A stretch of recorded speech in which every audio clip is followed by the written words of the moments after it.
is I have such big visions. I'm always taking what I make and reinvesting it into more projects. And so I drew stick figures.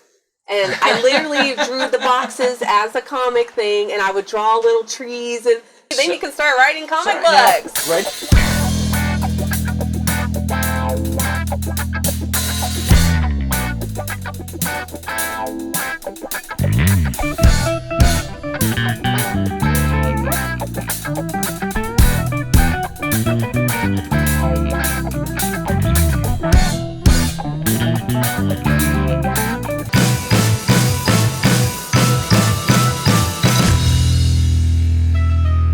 Hello, World Wide Web. Welcome to the Hangin With Web Show. I'm GW Pomacher.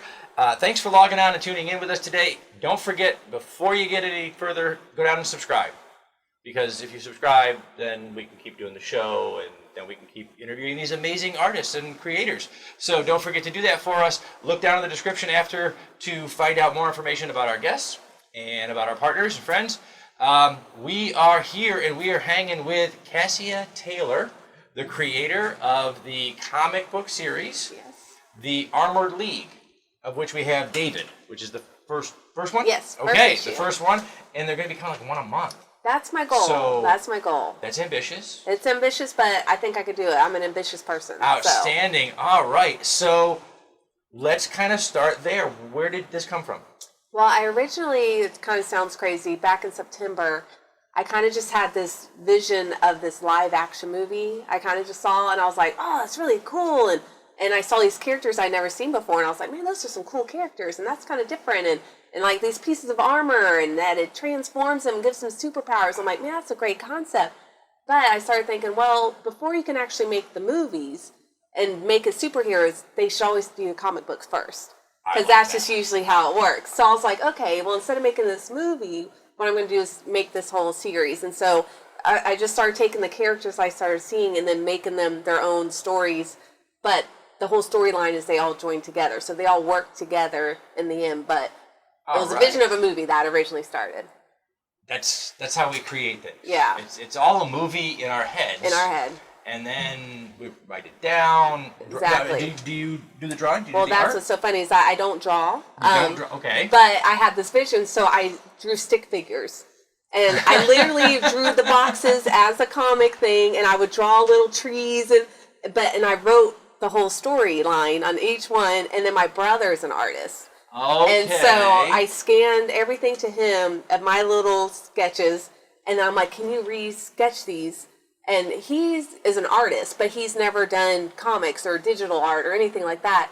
So I was like, well, can you draw it better than my stick figures? And then I could send those to an artist that can then digitize it.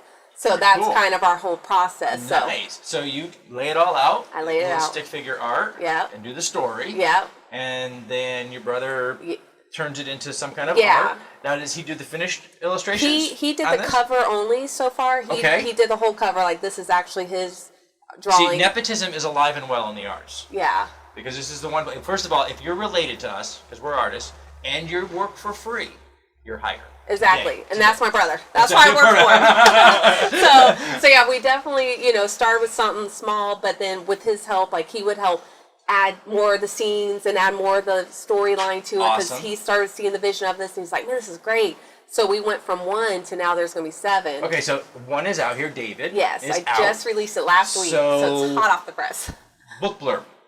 Down and dirty, what are we looking for in David? What's coming out here? Well, basically, each of these characters are just normal, everyday people, and they do some kind of act of heroism naturally that catches the eyes of these special agents called the Armored Angels. And they inform them that there is the enemy out there called the Legion of Death. Any resemblance to Agent Coulson was unintentional. I'm saying that on the air. No, that's fantastic. Yeah. That's great. And so this is focused on each episode going to be focused on one of these characters? Yes, on one of the characters. Okay. So then they each have to. They're informed that the Legion of Death has a piece of armor that has powers, and if they choose to go on this mission and take back those pieces of armors, it will transform them and give them the superpowers. So they all go through that stage, and then on episode 5 or issue 5 is when they all join together, because they discover that the leader of the Legion of Death. He's called the Prince of the Air, and he's going to try to destroy the whole world. So they have to join forces. All these That's always bad. characters, yeah. That is always and bad. it always has to join forces in order to beat them. Yeah. You know? So I mean, look, if the world is threatened, get together. Get together. Get it always together. power in numbers. That's right. So that's when they all join together. And meet. Okay. So now you're also an author. Yes. Yeah, and we have a book here somewhere. No one's going to share. No one's going to share. Oh, okay. We have a book here. Okay. Yes. And Lions to Lambs. Yes. Okay. All right. Well, I'll tell you what. Since we're just doing Sure. that. Give me the book blurb here. Let's roll with it. Just give me the book blurb. What was So it's my life story. It's an inspirational book. Basically, it's all the hardships that I've faced in my life. But instead of looking at hardships through the eyes of a victim, I encourage people that they're there to teach you, to learn, grow, and change, and build character. So if you could kind of look at your hardships differently, then you can actually have peace when you're in them and realize that there's a purpose. So I kind of go through all of my hardships and show what I learned in every one. It's a novella that grabs you right. You're going to fix your life. See, she did. You can do it too. There you go. See, then you can start writing comic books. Now, writing comic books here. I understand this is part. You are doing this via a Kickstarter campaign. Yes, I just launched that March. It ends at the end of March. It ends at the end of March. Yeah, so I'm like, come on, help. How you doing? How's it going? It's going slow. It's going slow. It does. It does. Hopefully, we'll get it going. Okay, and we're going to put that link down in the description below. We're going to try to have this webisode out by the end of the week, so we'll be able to maybe help in that last tiny push a little bit. So check down the description below. Grab that link to the Kickstarter campaign. Help get the Armor League out there to folks. So writers, creators are readers. We love reading, and we love being told the story as much as we like telling one. Yes. What are you currently reading? Actually, I'm the opposite of you. Really? I actually don't like to read. You don't like to read? Yeah, it's funny. I'm a visual. I was going to say, how do you get your stories? Movies. TVs, movies, and that's why I get the visions. Like, what are you watching? What can't you wait to see? What's coming down the pipe? I pipe? love every single action movie, superhero movie. Ever. Yeah, I just saw Wolverine, of course, so. Yeah. Yeah, any of those, even though I'm a girl, I don't like the little drama, girl chick flicks. It's got to be action-packed, good versus evil. I spent a year and a half, we've been doing the convention circuit, the Comic-Con circuit, and girls are geeks too. Major geeks. So we don't ever underestimate our girl geeks. Exactly. Especially not now. Science fiction, fantasy, fiction characters are the first step to, I think, reimagining how the world views one another. Sure. And sci-fi fantasy has produced some of the most amazing, strong female characters ever. Yes. And, we were doing a long time before anybody else was introducing you. That. So, if you had to fill a pool with something, anything except water, what would it be? Jelly beans. Jelly beans. I don't know why that just came to my mind. I think that's our first jelly bean. It doesn't make sense, but I just pictured jelly beans. I saw when you said that. I saw jelly beans. I think all the colors, and it seems like it'd be soft still when you land, kind of like the balls when you jump in the balls. Nice. That's kind of what I pictured. And you go in at 110 pounds, you come out at 320. Yeah, exactly. You eat your way out. Well, you can never drown. We like for your readers and those who are going to experience your work to get to know you as a person. So that's why we do, it's kind of the Dr. Phil questions, right? Love it. But, what you like says a lot about you. So what's the last meme you saw on Facebook that made you laugh out loud? Like you just couldn't control yourself. You're like, oh my God, that's funny.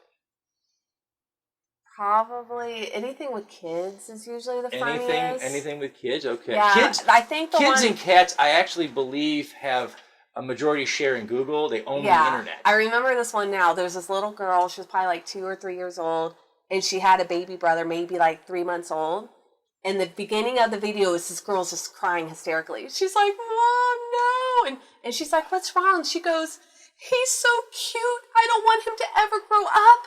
And she was so sad thinking the thought he would grow up. And I mean, she just had tears. And I just thought, oh, that's so cute. She's like, he's so cute. And I thought, oh, that's really cute. Well, as much as writing and creating is what we do, we have to do it. It's also a profession. Yes. And we love it when those royalty checks comes in. Yes. So what's the favorite thing that you've ever bought for yourself? See, my thing is I have such big visions. I'm always taking what I make and reinvesting it into more projects. More projects. Yeah, I just finished doing my second book, so that's hopefully going to come out in May. And I self-publish everything, so I do it all on my own. That's why you have to give to that Kickstarter campaign, because it's going to be money well spent. Everything comes out of my pocket. That's Anything I've ever made, I literally reinvest and keep it going, because my brain doesn't stop. Like, I want to write the trilogy. You're writing these amazing super powered characters. Best superpower ever. What's the best superpower? For me, I think it's the strength. I don't know why. Samson is the second one, and he's really strong. I think because I was always really strong in high school. My freshman year, I bench pressed 165, and I think I broke the record. So I don't know. I could just relate with that, and I'm like, great. Yeah, let's do it. Like, let's have strength. So awesome. So super strength. Yeah. Best superpower. Okay. We happened to catch you at Melbourne Playing Comic Con. Yes. So you're kind of making the circuit. I'm just starting. Starting. My first one was. Where are you going next? Actually, Greenville, South Carolina tomorrow. I fly out there to go there. Wow. And my brother lives right near there, like an hour away. So since he's the artist, and I thought, oh, this is perfect. Let's go there, and I'll meet you there, and that way we can have both of us together. How long are you going to be there in Greenville? Just for the weekend. Just for the weekend. Yep. Okay, so if we get this webisode out, check her out in Greenville, South Carolina over the weekend. Wow, I'm already getting the card that says we got to wrap it up. Oh. We just chatter away. That's what we do. Yay. It's hanging with, man. That's what we're doing here. So we've been hanging with Cassia Taylor, the creator of the comic series, The Armored League. It's going to be a 7-book comic series. She's also the author. You could probably find this on the World Wide Web. We'll put some links down below. It's on Amazon. Lions and Lambs. And as we wrap it up, we're going to say thanks to our partners and friends at Something Unique Magazine, the Florida Book News, Wordfire Press, Space Coast Comics, Famous Faces and Funnies. Thank you to all of those folks who are sharing these videos all over the World Wide Web, helping to share some amazing creators with the World Wide Web audience. I'm GW Pomacher. Again, we've been hanging with Cassia Taylor. Thank you so much for hanging with us. Remember, folks, subscribe, log on, tune in, and see who we're hanging with next.